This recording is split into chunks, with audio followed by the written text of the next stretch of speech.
Journaliste de talent, agent numéro 1 en France, président à succès, manieur de mots fabuleux, Pape Diouf s'est éteint à l'âge de 68 ans à l'hôpital de Fann à Dakar, au Sénégal, juste avant d'être rapatrié en France. C'est tout le foot français qui pleure face à un monument du football français. Pape Diouf, 68 ans, c'est l'objet de cette émission spéciale de la First Team en mode confinement, avec donc mes First Teammates autour de moi, avec Arwan Abotret, avec Emmanuel Moine, Maxime Orbet et Thomas Dufend. Ça va les gars, on se retrouve si vite pour une info triste, mais ça nous fait plaisir de pouvoir en parler et lui rendre un bel hommage. Ouais, Pape était un rassembleur et même dans un moment triste, dans le pire moment de sa vie, puisqu'il est malheureusement décédé, ben, il arrive à nous rassembler pour qu'on puisse parler de sa belle carrière et de sa belle vie. Et toi, Dans ce le moment-là, il n'y a pas Marseillais, de. Ah, pardon, excuse-moi, Thib. non, juste le Marseillais, toi, même si tu n'as peut-être pas versé ta petite larme, c'est quand même quelqu'un de très particulier pour un Marseillais.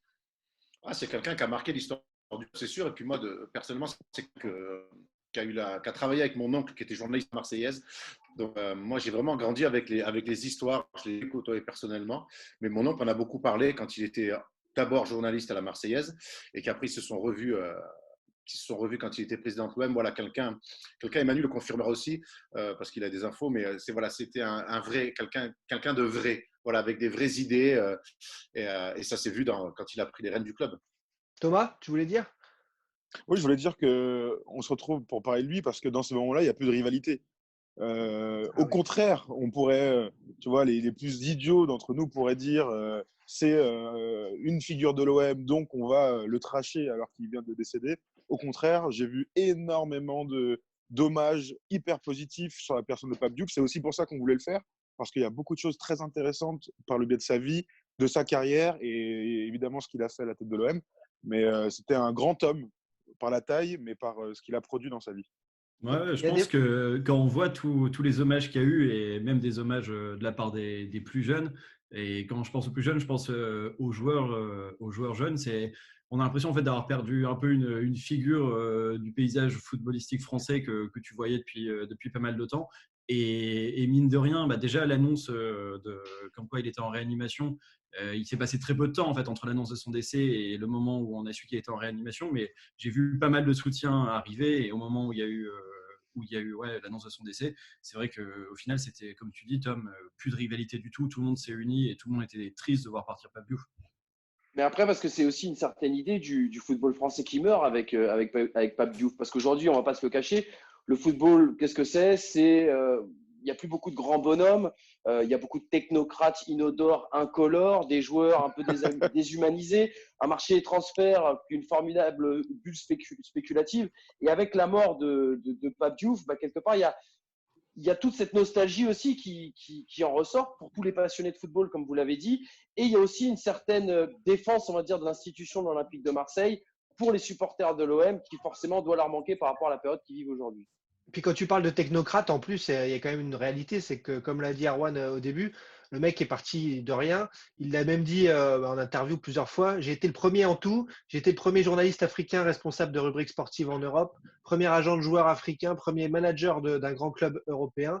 Bref, il est parti de rien et il est arrivé tout en haut du Ben, foot. Et aujourd'hui, on peine à y croire pour, que ça puisse arriver pour, encore. pour resituer un petit peu, il arrive à 18 ans à Marseille et pour entrer dans l'armée comme son père. Voilà le Il profil qui se débarque en France dans dessine. les années 70. Ouais, c'est ça, il arrive à Sachant qu'il Marseille est à né au 18 Tchad, c'est ans. important, il est né au Voilà. Tchad, il faut le dire. C'est Il, important. il Ouais, c'est arrive, vrai. il arrive à Marseille à 18 ans, donc pour entrer dans l'armée comme son père. Et lui, en fait, il veut pas faire ça. Il veut pas faire ça, donc il se retrouve à rentrer à la Marseillaise, à être au PTT. Il arrête ses études. Voilà, c'est quelqu'un qui s'est fait tout seul, comme Manu l'a parfaitement expliqué. Et forcément, nous, la First Team, ça nous parle au-delà d'être pour Marseille, pour Paris. Les gens qui se font un peu tout seuls, qui ont des idées et qui vont au bout de leurs idées, ça nous parle. Dans Tu son me disais que c'était un autobiographie, des premiers managers, mais c'est le premier C'est le premier manager de président grand club noir. noir. Ouais, Ouais, en noir, On Europe, pourrait ouais. dire hein. africain. On pourrait D'Europe. dire C'est le seul, hein. Il n'y en a pas, africain. c'est le seul, vraiment. Bah, si dans les commentaires vous avez des noms sinon À des faux, l'époque, bah, pourquoi pas, mais c'était sûr. en tout cas, c'est le premier, il n'y a aucun doute, premier noir, parce que on pourrait dire qu'il est noir des Antilles, des machins, des trucs, mais lui, c'est le premier Africain noir qui arrive à la tête d'un grand club européen et qui, en plus, va en faire du très bon travail parce qu'il a marqué de son empreinte hyper positive le club. tu sais, quand je pense à tous les présidents qui sont succédés, alors je pense au PSG, mais à Marseille encore plus, sur les 20 dernières années, ça va être Pape Diouf qui va être cité en tout premier et à chaque fois pour dire que c'était le meilleur président. Alors que c'est pas lui, à ce moment-là, qui gagne le titre en plus. Manu. Absolument. Il gagne rien, Pape Il Diouf. gagne rien. Ouais. Et même, rien il du perd tout. beaucoup de finales. Il perd beaucoup de finales. il perd 2 finales de Coupe de la Ligue, de Coupe de la Ligue, Coupe de je crois. Coupe de France contre Coupe le Coupe de PSG. France. Et il Sochaux. finit deuxième. Mais alors, par contre, il gagne rien, mais il envoie quand même régulièrement l'OM à cette époque-là en Ligue des Champions. Ils font quand même ils arrivent à faire quelques gros matchs. Mais surtout, ce qu'il a gagné, c'est ce que tous les autres présidents n'ont jamais réussi à avoir derrière, c'est les supporters. Et on sait qu'à Marseille, c'est quand même c'est un facteur archi important. C'est que quand ils décident, par exemple, d'envoyer l'équipe de CFA au Parc des Princes parce que il y a pas la sécurité nécessaire pour recevoir les supporters marseillais qu'on dit on ne veut pas de supporters marseillais, il se met la Ligue à dos, il se met Canal à dos, il se met tout le monde à dos et tout le monde lui tombe dessus, mais lui il reste droit dans ses bottes comme il aura toujours fait toute sa vie et il dit non mais c'est pas grave. Et par contre il a beaucoup de gens à dos, mais il a gagné tous les supporters avec lui et ça Il avait un nez fou. et ça à Marseille c'est important. Sachant qu'on va faire 0-0 là-bas dans un match scandaleux et qu'on a baisé tout le monde. Et je me suis rematé le résumé du coup parce que ça m'intriguait quand même.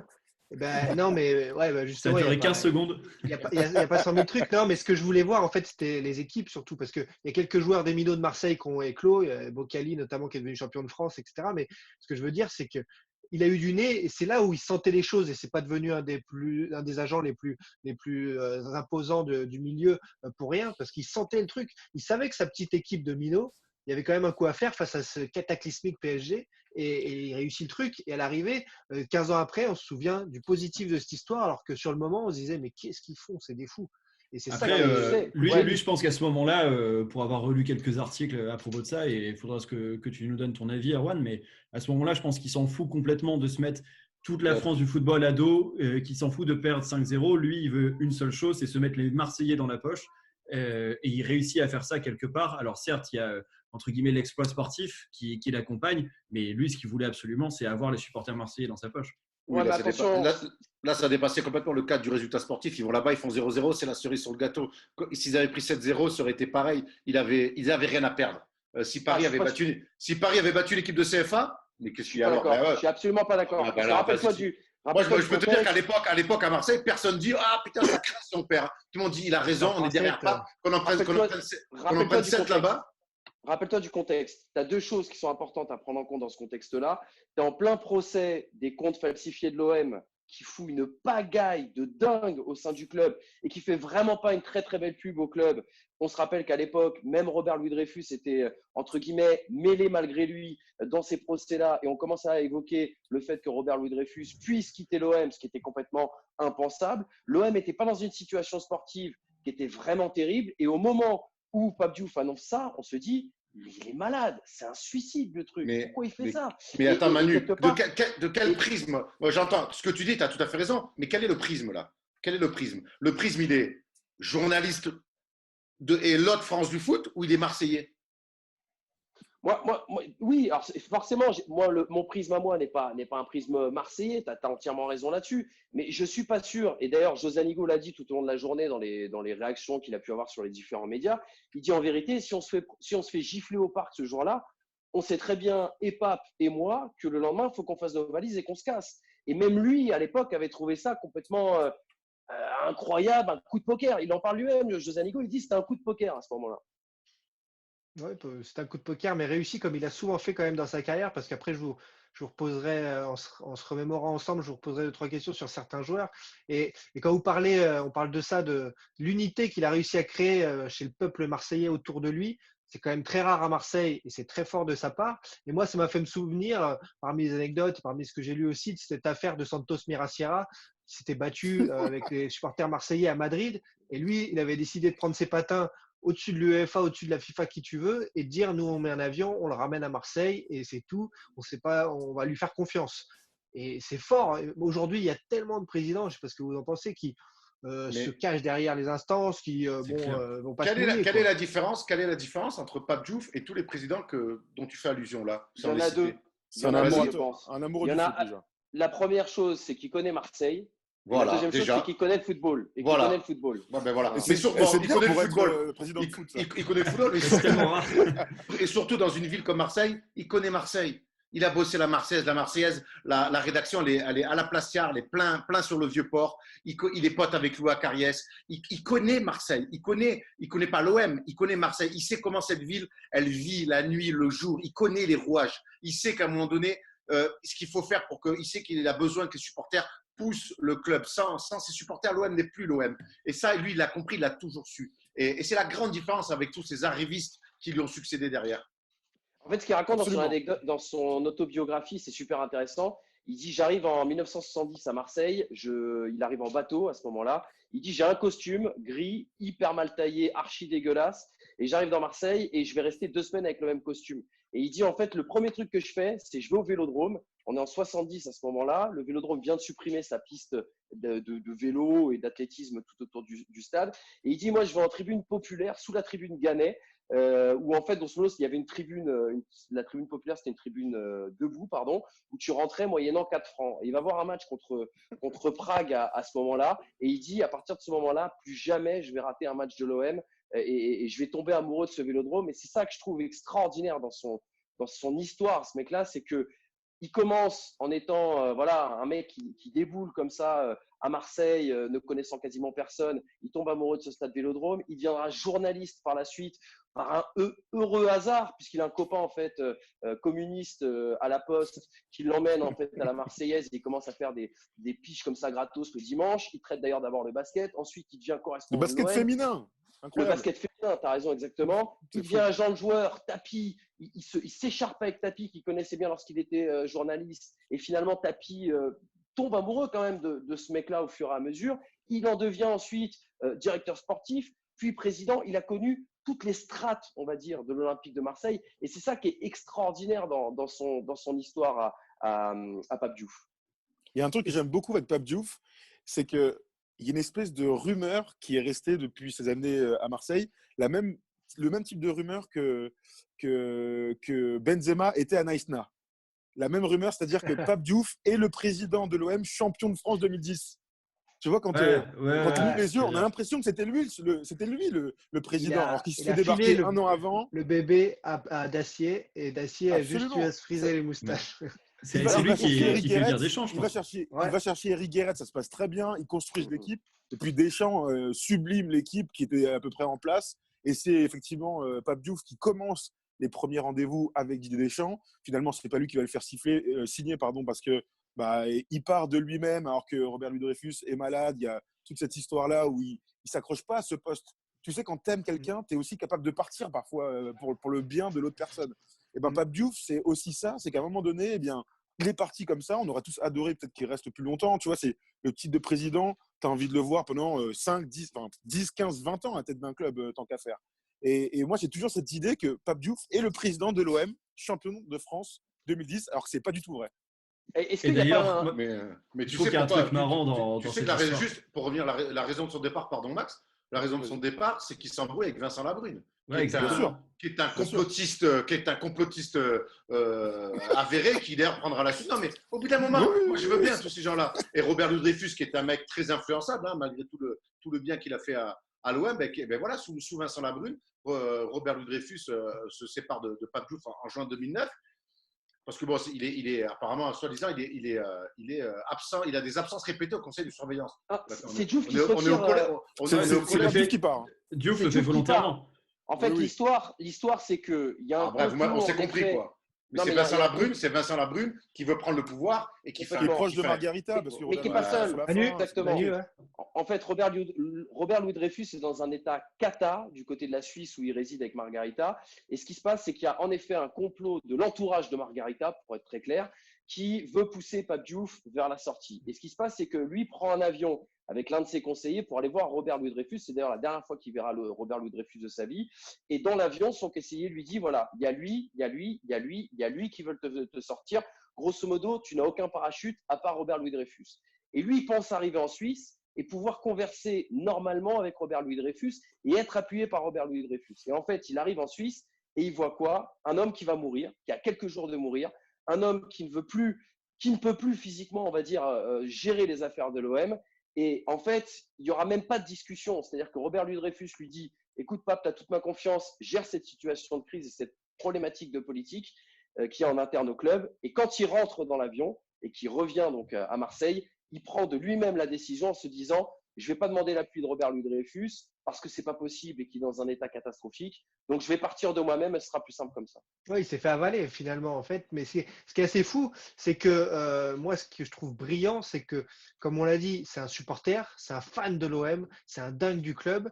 Et quand il a gravi les échelons jusqu'à arriver à la tête du club, il n'a pas gardé ce côté supporter fêlé qu'un Luis Fernandez a gardé en étant coach du PSG, tu vois. Lui, il a su prendre le recul à chaque fois. Il a su devenir tu vas me faire mal au cœur. Ah oui. Tu vas te comparer Ouais, à mais Luis Fernandez, c'est quand même. Il y a quand même un mec qui sait lire et écrire.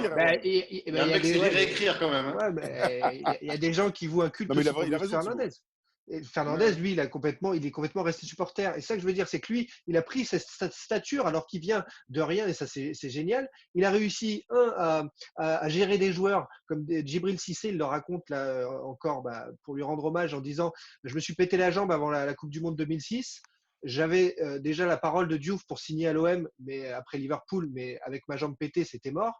Diouf l'a appelé, lui a dit « J'ai qu'une parole, t'es fait pour l'OM, tu vas signer à l'OM et dans 6 mois, tu vas cartonner avec l'OM. » Tu te dis, mais c'est pas possible dans le foot, normalement, ça, c'est, on n'a rien signé, ciao, t'es blessé 6 mois, désolé, tu restes à Liverpool. Et donc, tous ces côtés-là font que ce mec a toujours réussi à être au-dessus de la mêlée, alors que pourtant, il avait un amour fou pour l'OM. Et ça, c'est chapeau parce qu'on sait qu'à l'OM, les luttes d'influence. C'est ce qu'on appelle des gens intelligents. Oui, Ouais, c'est aussi. vrai, Erwan, mais dans la passion, c'est parfois difficile d'être Ouais. intelligent. À qui dis-tu? Et c'est vrai que, tu sais, quand je repense au début quand il est manager général de l'OM, quand il arrive, je sais que je connais un peu son histoire, mais je ne peux pas déceler qu'il est ultra fan de l'OM. Dans ce qu'il dit, dans ce qu'il dégage, je me dis pas, lui, c'est un Marseillais ou c'est un fan de l'OM. Je me dis que c'est un dirigeant qui déboule et qui va venir bosser pour l'OM, qui connaît le foot, qui va venir bosser pour l'OM et qui va jamais. Et qui a toujours comme beaucoup tu de parles hauteur, stature, c'est même. intéressant. Je sais pas si vous avez vu repasser cette vidéo qui est pas mal du tout, où en fait, tu as les dirigeants lyonnais et marseillais qui sont tous convoqués à la LFP pour discuter de l'affaire Ben Arfa à Lyon. Tu as Olas. C'est pas Ribéry ? C'est pas l'affaire Ribéry ? Non, c'est l'affaire Ben Arfa. C'est Olas qui sort du siège de la LFP dans le 16e, qui est une pile électrique, qui a envie de balancer toute sa haine, vraiment, il en peut plus, Olas. Tu vois qu'il a perdu. Il commence à parler un peu à la dizaine de journalistes qui étaient devant, et en fait, il n'arrive pas vraiment à se retenir. Il voit au loin Pape Diouf qui arrive. Et plutôt qu'en fait être dans sa merde à lui-même, il dit tiens, on va appeler le principal intéressé. Allez, viens Pape, viens, comme ça. Mais genre, c'est quelque part, viens dans la merde avec moi et je vais t'enfoncer comme ça. Ouais, gros traquenard. Et Pape Diouf arrive, beaucoup de hauteur. Il se met devant Olas qui, Olas lui demande de descendre des escaliers, descendre des marches parce qu'il trouve qu'il est beaucoup trop petit par rapport à lui. Pape Diouf le fait, ne dit rien, et il commence à parler. Et en fait, d'un ton très calme, d'un ton assez désabusé, il est en train de faire passer Olas pour un mec ultra vaniteux, qui ne veut que de l'argent et qui s'en fout un peu de son joueur. Et qui, au final, le joueur, du coup, va faire sa belle carrière à l'OM. Après, on sait que ça ne va pas vraiment se passer comme prévu. Mais j'ai trouvé ça, tu vois, de très. Ça symbolisait, tu vois, ce que Pape Diouf pouvait être, c'est-à-dire de la hauteur. Je rentre pas dans tout ce qui est émotion, je rentre pas dans le personnage exacerbé du supporter comme peut l'être Jean-Michel Aulas, et surtout dans des mots comme ça. En tout cas, regardez la vidéo après, ça vaut le coup. N'oubliez pas une chose. Excuse-moi, mais n'oubliez pas une chose, parce que tu parlais de ça et de rapport humain. N'oublions pas que le premier transfert que Pape Diouf gère en tant qu'agent, c'est celui bien sûr de Joseph-Antoine Bell, qui l'emmène de Marseille à Bordeaux alors qu'on est en pleine guerre entre Claude Bèze et Bernard Tapie. Et n'oublions pas non plus à quel point il a rendu service en tant qu'agent à l'Olympique de Marseille lorsqu'il propose à Bernard Tapie, notamment à l'époque c'était Basile Boli, que Tapie lui dit non, Boli, j'y crois pas, moi je préfère prendre Franck Sylvestre. Je ne sais pas si vous vous en rappelez de Franck Sylvestre, qui était parti par la suite à Montpellier. Sochaux aussi. Diouf insiste, finalement il prend Boli avec l'histoire qu'on connaît. Et puis pareil, De Sailly, Tapie n'y croyait pas. De Sailly arrive à Marseille parce que Pape Diouf fait le forcing. Et c'est ça qui est génial. Quand tu lis son autobiographie, je vous invite à la feuilleter. Il y a tous ces secrets comment dirais-je, de négociations avec des Claude Bèze, avec des Bernard Tapie, avec des Denisot, avec des Berlusconi, Galliani, des Ferguson, Peter Kenyon du côté de Manchester United. C'est un mec qui a côtoyé les grands et c'est un mec qui a réussi, comme tu disais Max, à prendre de la hauteur une fois qu'il était avec les grands et c'est pour ça que tout le monde le respecte aussi aujourd'hui. Et même en côtoyant les petits, hein. Il y a une anecdote d'André Ayou qui raconte, donc André Ayou qui a été très proche, très jeune de Pape Diouf grâce à Abedi Pelé. C'était son agent. C'était son agent. Ouais, Enfin, exactement. Et André Ayou, du coup, qui est au centre de formation de l'OM, qui du coup a un talent au-dessus du lot et qui est amené à avoir la réussite qu'on lui connaît. À un moment, il est convoqué dans le bureau de Pape Diouf. Donc, a priori, ils sont déjà très proches et plus qu'une proximité entre qu'on peut imaginer entre un président et un joueur du centre de formation. Et en fait, donc, là où André Ayou s'attend à discuter avec un pote, un oncle, j'en sais rien, Pape Diouf lui fait des remontrances pour lui dire c'est quoi ces notes pourries que tu as. Et donc, André Ayou débloque un peu en mode mais qu'est-ce qu'il me veut quoi, ça va rien changer, je suis bon au foot. Et en fait, Pape Diouf, c'était ça aussi, c'était vraiment une vision, tu vois. Et quand on disait prendre de la hauteur par rapport à Jean-Michel Aulas, il le faisait aussi par rapport à André Ayou qui avait 13 ou 14 ans et qui n'était rien par rapport à ce qu'il allait devenir ensuite. Et n'oublions pas une chose, dans le Lyon, dans la fin des années 90, le premier Lyon qui arrive à se qualifier en Coupe d'Europe et à accrocher la Ligue des Champions, à l'époque, Pape Diouf a 7 à 8 joueurs sous contrat qui sont des joueurs de l'Olympique lyonnais. Donc, quelque part, Aulas connaissait le phénomène et Aulas pouvait même lui dire merci, on va dire, à l'époque, de par ce réseau de joueurs qui était assez impressionnant. C'est vrai que toute la partie où il est agent de joueur, c'est un truc finalement qu'on connaît peu et sa biographie en parle. Là, certaines choses sont ressorties, mais tu sais, il est devenu agent comme tous les agents, c'est-à-dire tu as un bon réseau, tu as un bon relationnel avec les joueurs, mec, il faut que tu deviennes agent. Parfois, c'est aussi bête que ça et tu as l'impression que ça se crée toujours pareil. Et c'est vrai que tu parlais du gardien Bell tout à l'heure. C'est grâce à lui qu'il rentre justement dans ce monde des agents, puisque c'est lui qui est au téléphone de tous les joueurs africains de l'époque, en France en l'occurrence. Et au bout d'un moment, c'est vrai que lorsque tu as du réseau, que tu es journaliste, tu te dis qu'il y a peut-être moyen de faire un peu plus de cash, en tout cas d'être plus, d'avoir plus d'impact sur la vie du football en général que d'être journaliste. Et d'être agent, c'est d'être très proche des joueurs. Donc, on en a parlé. Mais De Sailly qui signe au AC Milan, et ben c'est lui qui est son agent. Il y a Boli, il y en a plein des joueurs hyper iconiques qui sont passés par l'OM comme ça. Il y a aussi des joueurs comme Sylvain Armand. Il y a des trucs improbables qui sortent comme ça. Des joueurs, tu vois, pas de nom africain, 100% français. Hein. Pardon, Grégory Coupet qui était son agent de très longue date. Ouais. Incroyable anecdote. Mais donc, du coup, tu te rends compte aussi de l'impact qu'il a eu en tant que président. Tout ça s'est créé, et tu l'as très bien dit, depuis ces 15 dernières années, par le biais des joueurs et de la relation qu'il a avec les joueurs. Et puis Thomas, tu confirmeras, puis c'est une inspiration incroyable. Aujourd'hui, la NBA, en NBA, c'est un secret de polichinelle, il y a énormément de joueurs français depuis des années. Qui c'est qui est l'agent? C'est Bouna Ndiaye. Et Bouna Ndiaye, c'est un Sénégalais d'origine, et qui a été inspiré par Pape Diouf, par la réussite de Pape Diouf.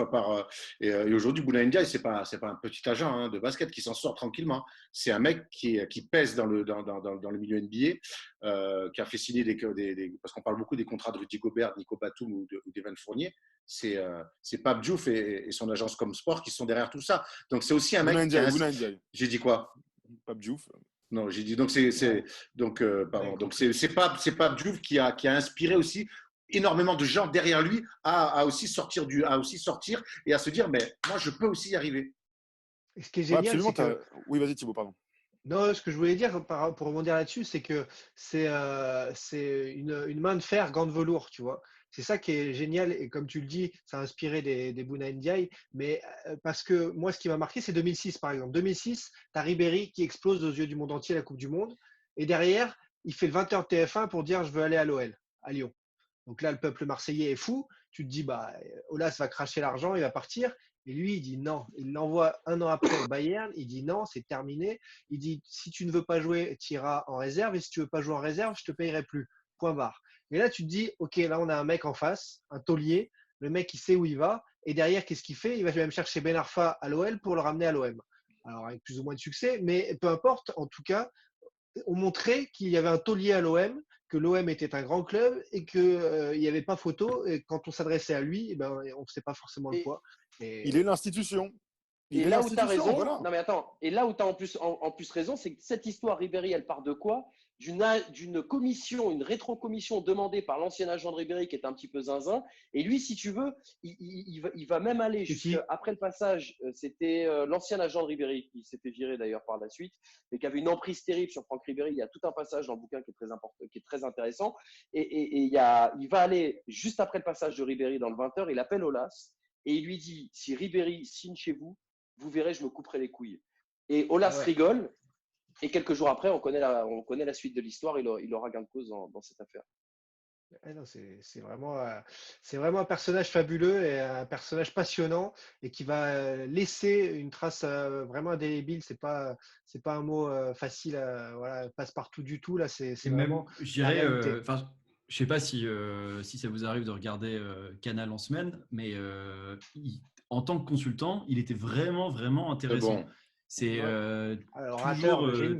vraiment toujours la bonne parole. C'était vraiment très agréable de l'écouter analyser le foot. Et dans sa dernière interview de la Canal et à l'époque, je crois que c'était à Olivier Talaron, il dit cette phrase, il dit l'OM doit être un dénicheur de talent. Il dit l'OM, quand il n'a pas l'argent, doit être un dénicheur de talent parce qu'à l'OM, il n'y a que des joueurs de talent qui viennent jouer. Et quand tu regardes son passage à l'OM, c'est Ribéry qui à l'époque était à Galatasaray, qui s'était fait connaître 6 mois à Metz, mais qui n'était pas le Ribéry qu'on a connu ensuite. C'est Fernandez, quand même. C'est Fernandez. C'est Jean Fernandez qui est toujours. Mais Valbuena, c'est aussi son réseau avec notamment Christophe Puteaux, et de la même manière avec Caboret. Et c'est des joueurs que personne ne connaissait. Et aujourd'hui, l'OM serait incapable de faire ces coups-là. Et c'est vrai, et quand on parle du passage de l'OM, il y a un truc qui est important à dire, c'est qu'effectivement, aujourd'hui, sans argent, tu peux absolument rien faire.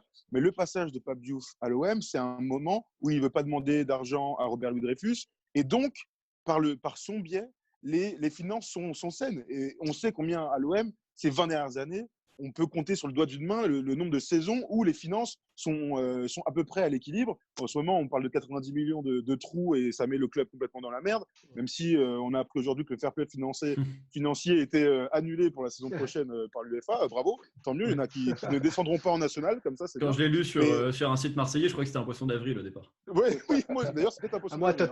Moi, totalement. Je me suis dit poisson d'avril tout de suite. Tu m'étonnes. Mais c'est vrai que le passage de Pape Diouf à l'OM, donc on l'a dit, une structure de club, une institution, il va aussi chercher des jeunes joueurs, il met en place des coachs. En fait, c'est un club qui vit bien sur toute sa présidence. Malgré quelques petits détails, on en a parlé tout à l'heure, mais c'est un club qui, tu vois, les supporters sont fiers de leur club à ce moment-là. Et ils en récupéreront leurs fruits ensuite dans la foulée. Voilà, en tout cas pour cet hommage à Pape Diouf dans cette classe foot spéciale. J'étais ravi de pouvoir refaire ce foot avec vous les gars. Et voilà, on a fait une quarantaine de minutes sur Pape Diouf pour lui rendre hommage. Max, Manu, Erwan et Thomas. Tu peux nous faire le petit 11. Tu peux nous faire le petit 11 avant de partir. Je disais ça, en fait, je voulais clore là parce qu'il y a l'alerte pour dire qu'il reste 20 secondes d'enregistrement. Et donc, je me disais, soit on clôt comme ça, soit là, fais un petit cut. Fais-moi les top, le 11, mais fais un petit cut. Pas de problème, on fera le cut. Et, j'ai vu où on a été et du coup, je ne sais pas si ça va relancer une réunion ou si, donc, en tout cas, là, il reste 5-10. Et un petit mot de la fin quand même, les amis, sur Pape Diouf. Là, on va clore ce débat, cette émission Classe Foot hommage à Pape Diouf avec un œil dans le rétroviseur sur les meilleurs joueurs qu'a connu Pape à l'OM entre 2005 et 2009, ses joueurs à lui, l'équipe qu'il a mis en place. Manu, je sais que tu as étudié ces effectifs-là, et c'est vrai qu'on ne se souvient pas de tout, mais il y avait du beau monde, et il y avait aussi des trucs plus surprenants. Pas que. Ouais, il y avait du beau monde en effet, il y avait des choses plus surprenantes. Moi, le 11 que je suis allé voir, c'était sur un site là, olympien là, qui a sorti ça, je ne sais pas si vous serez d'accord avec ça. Mandanda dans les buts, Taiwo, Bey sur les côtés, charnière quand même entre 2005 et 2009, écoutez bien, Ronald de Zubar associé à Vittorio Hilton. Vittorino, la famille.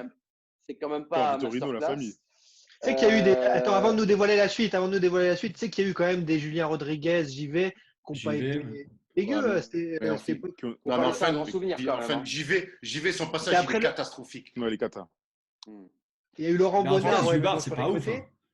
Ouais, c'est pour ça que je suis étonné qu'ils aient mis Zubar quand même. Ah, Zubar, c'est pas ouf, mais bon, Zubar, il a le mérite d'être là. Et Hilton, mine de rien, en papa, il arrive à le driver à moitié dans les duels, il était là. Mais oui, il n'a pas fait rêver. D'ailleurs, l'OM restera son climax derrière. Oh, je peux même pas dire ce qu'il a fait après, Ronald Zubar. Il va à Ajaccio, gros. Je crois qu'il est passé par Ajaccio. Il va en Angleterre dans une équipe Après, il finit à Ajaccio et tout. Bon, un petit joueur, quoi. Ouais. Mais il a joué à Il l'OM. a- Ça, on il pourra a pris pas lui plus de enlever. Vitorino, moi. vous êtes dur. Vitorino, Non, Hilton, Vitorino, c'est- Non, Vitorino, fait il a fait un voilà. bon passage à l'OM. Ah oui, après, il il avait reste déjà 40 ans, je pour crois, à le l'époque. confort du Il avait salaire. déjà 40 ans, non? Ouais. Ah, Le mec, Ouais. il joue encore. Il est capitaine à Montpellier. Ah, mais il est gros. champion de France après avec Deschamps, en étant titulaire et tout. Et Ah, avec Montpellier. Et Les avec deux. Montpellier, ouais, c'est fou. Ouais, génial. Ouais, il Alors, au regarde, milieu, famille. après Manu, qu'ils ont mis. Et après, là, par contre, ça commence à être un petit peu plus intéressant. À la récup, ils ont mis Benoît Chéroux, c'est un 4-4-2, hein, un 4-4-2 à plat. Benoît Chéroux, Samir Nasri à la récup. Valbuena à droite, Ribéry à gauche. Et bien sûr, le tandem, Nyang, Djibril Cissé devant. Ah Pas ouais. mal. C'est une Après, belle est-ce qu'on équipe. aurait pu. Il n'y a pas de Drogba. On aurait pu. Non, mais Drogba, il vient. Non, Il part avant qu'il Il y a- soit il y président. a- Par avant Il y a que pas- Pape, ouais. Il n'y a pas Il Gis, part en il y a même temps, en fait. Maouida. Pagis, les managers à l'époque. oui, il est manager. Pagis, Il part en quelle année, Maouida, Drogba 2004, il part en 2004. Ouais. Bah, Il il y est a- manager. après la Valence. Après, Stéphane Mbia, il est pas là. Il arrive quoi? Juste avant le titre, lui? Il y a C'est Mbami. Deschamps, je crois, non? Il y a Oui, Mbami il y a au C'est Roma. Deschamps. Il y a les Ouh, années Mbami Zenden. fort, à l'OM. Mais Ouais. tu vois, c'est aussi pour dire que tout à l'heure, tu sais, on parlait du titre de 2010 qui est souvent attribué à Pape Diouf. Mais il faut dire aussi que quand Deschamps signe à l'OM grâce à Pape Diouf, parce que c'est Pape Diouf qui va le chercher et qui conclut l'accord. Mais c'est vrai que Deschamps quand même fait venir un paquet de joueurs qui vont après s'illustrer Bien sûr. dans ce titre de 2010, les Lucho González, les Gabi Heinze et compagnie, quoi. Mais c'est qui Ouais, sur tes côtés? carrément. Donc, c'est Nasri Bailly Bailly à et, droite et Taïwo. Taïwo à gauche, je crois. et les ailiers, les offensifs. Valbuena à droite et Ribéry à gauche. Après, tu peux C'est pas mal. le faire muter. Ouais, Tu peux difficilement ça faire régale. mieux. Après, ils font top 5 Puis Benoît les Chéroux 4 fort. années de Diouf. Hein. Benoît Chéroux, Toutes les énorme. années. Il aurait dû faire équipe de France, Benoît Chéroux. Bah, Oui, il, clairement, aurait dû- il il était à la porte. Après, il y avait une vraie concurrence sur le poste. Fait- Mais il était. fait une Avec son convocation. il était à la porte. Pendant 3-4 ans, il est fantastique, hein, Chéroux. Il fait une Avec Clément convocation. Fantôme. Ah ouais? Il fait une convocation Ah oui en équipe de France en mois de mars. Et la même que la première convocation de Michael Siani. Et Siani, lui, joue et lui, il rentre pas. Et, Ok. Mais il y a de la concurrence quand même à l'époque, non? C'était, Oui. Gérard Makelele. Là, c'était les Non, années non. Mvila aussi. C'était l'éclosion d'Mvila. Ah en oui, même temps, ah, non Non, Mvila, non, c'est Mvila. 2012. C'est Mvila, 2012. Mvila, Après, c'est plus tard. Laurent Blanc. Ouais. Parce que la Ah ouais, c'est première beaucoup plus sélection de. Tiens, vas-y, dis-nous. Première Parce que Parce que sélection dans les de années Benoît Chéroux. 2008, Benoît Chéroux, C'est il est encore Makelele vraiment bien. chaud avant le titre de Marseille, j'ai l'impression. Je crois Ouais, qu'il est 2009, chaud. justement, Ouais. il y a une belle anecdote là-dessus de Pape Diouf qui dit que c'est un des derniers, quand il était président de l'OM, c'est un des derniers joueurs avec lequel il a discuté. En fait, Benoît Chéroux, il faisait partie des 4 inamovibles que Deschamps voulait vraiment garder en reprenant l'OM en 2010. Et à ce moment-là, en fait, c'est Diouf qui est président. Donc, on est à l'intersaison à l'été.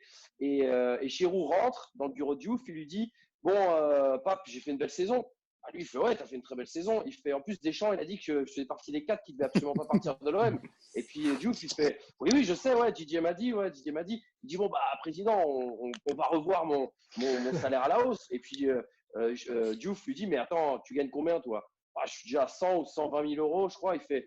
Et Diouf le regarde et lui dit « Mais attends, ça, c'est le salaire justement pour être un joueur de l'OM, jouer le haut de tableau. Si on te donne plus, c'est de l'escroquerie. » Et Chéroux, si tu veux, sort du bureau en se disant « Oui, c'est vrai, en effet, il a raison. » Et malheureusement pour lui, 2 semaines après, il se fait virer de l'OM ou il part de l'OM. Chacun voudra le dire de sa manière. Et Chéroux fait le même numéro dans le bureau de la Brune et la Brune double son salaire. Il a été- Voilà l'écart de niveau, quoi. il a été convoqué le 25 février 2010 pour un France-Espagne par Domenech. Et match amical et il n'entre pas. Et voilà, c'est tout. Il y avait qui alors sur le poste du coup? Tu les as? Ben, c'est En l'année du 2010, Attends, ça titre. m'a du coup, été- c'est la Coupe C'est du Monde Toulalan. 2010, Naïsna. Ouais, c'est Toulalan. Toulalan. C'est l'année du titre Ouais. de champion de France. Gourcuff, Xavi. Toulalan. Et le France-Espagne. Les Bleus. ont Vas-y, été fais-nous un jeu là, baladés. Thib. Ah ouais, fais-nous un jeu, on fait la Alors, vas-y, quelle est la fais-nous. compo Petite de ce énumération. Quelle est la compo le 11 Là, j'ai les titulaires avec les notes sur 20 de la dépêche. Quelle est la compo dans les buts de ce coupé France-Espagne? Non, c'est pas coupé. Ah, ben non, pas du tout, c'est Mandanda. Quelle année? Mandanda, ouais. Lesquels C'est 2010. Mars 2010, c'est avant Naïsna. Mars 2010. Mars Tu 2010. compares Avant la là, Coupe un du Monde. numéro, là, un truc comme ça? C'est déjà Lloris? C'est déjà Lloris, Lloris. je crois. C'est déjà C'est Lloris. Lloris. Oh la vache, Ensuite. ça fait 10 ans qu'il est là, le gars. C'est chaud, la défense, c'est chaud. Enfin, les latéraux, ça va. La défense centrale, alors là, Il n'y a pas Boomsong, non. Non. Boumsong, Mexès reviendront Zebina. Galas, Non. Galas peut-être. après. Galas Alors, encore. Commencez à droite. Debuchy. Réveillère. Non, il a fait une grande Claire, carrière en François équipe de Claire. François France. Claire. Non, mieux quand même. Sagnol. Sagna. Evra. Non, Evra, Ça- à gauche. Sagna. Non, non. Sagnol. Evra à Sagnol. gauche et Sagna à Evra à droite. gauche. Sagna à droite. Ah, Sagna et d'accord, Evra. Evra. Et Evra. Et alors là, l'axe central, bon, j'en ai donné un tout à l'heure. Il était convoqué Siani, à alors Benoît Chéroux, Siani. Mais Ouais. le second, alors là, je n'aurais jamais trouvé de ma vie. Pour moi, Planus. non, essayez un peu, mais c'est. Attends. Ah oui, il est vraiment improbable. Pour moi, c'est pas son sport, mais c'est parce qu'il a un frère. Ah, d'accord. Sami Traoré est malien. Attends. Il a un frère. C'est quoi ça? Florentin Pogba. Escudé. Non, tu l'as, Erwan, tu l'as. SQD, bonne réponse, Thomas. Ah ouais. Ah, SQD Siani, C'est pas son Evra. sport. Evra C'est un Sagna. joueur de tennis, lui, non? Oh, t'es dur. Ah, mais je C'est un sais, en joueur plus, de c'était un tennis, joueur ouais. élégant et c'était un bon joueur. Oui, c'était un bon joueur. mais non, Escudé, c'est un bon Siani, joueur. incroyable. Et en fait, voilà, je cherchais ce joueur qui faisait que Benoît Chéroux n'était pas en équipe de France. Mais en effet, lui, pour le coup, il a eu une carrière incroyable. Numéro 6, qui a joué dans des grands Makelele. clubs. Non, qui a joué Las à Diarra. Marseille, qui a joué à Marseille, à Paris, qui a joué à Chelsea, à Real Madrid, Lassana Diarra. Au milieu avec lui. Diaby. Oh, Diaby. Attends, est-ce qu'il leur manque après pas un joueur pas dans Diaby leur compo? Oh, Diaby, mon gars. Non, je vois pas Diaby. Non, vous l'avez cité tout à C'est l'heure. Gourcuff. Mvila? Il y a Gourcuff, en effet. Et ensuite, à la récup, Nasri. Ah, tout l'allant, Ah, c'est la Toul. Toulalan, Ouais. en effet. À Toulalan. Toul. Et une attaque de luxe qui n'a pas Henri marqué. Anelka. Henri Anelka, voilà. Henri Eh, Anelka. les gars, intrinsèquement, c'est qui le meilleur entre Toulalan et Pedretti? Toulalan. Salaud. Tout là, c'est incomparable. Techniquement, c'est Pedretti et en termes de Intrinsèquement, cardio, gros. c'est tout là. Ah oui, hein. Intrinsèquement, les gars, Pedretti, c'était un vrai gars, faut pas l'oublier. Ouais, mais attendez, Mais Pedretti, il était fort, mais- au bout d'un moment, moi, il y a prendre les mecs quand ils ont 15 ans et puis il y a prendre les mecs quand ils jouent des matchs de Ligue des Champions. Non. Tu vois, Non. mais Et tu comprends. Pedretti, Non, il a attends, une très grosse carrière. Ouais, Attends. ouais, génial. Le mec, déjà, un mec qui roule en scénique, moi je le respecte pas. Mais c'est pas Pedretti, c'est ça. Non, mais Pedretti, Ça, c'est un c'est- très bon joueur de Ligue 1. C'est Morel. Bah oui. Pas du tout dimensionné pour le très haut niveau. Tout la langue, plus. Toulalan.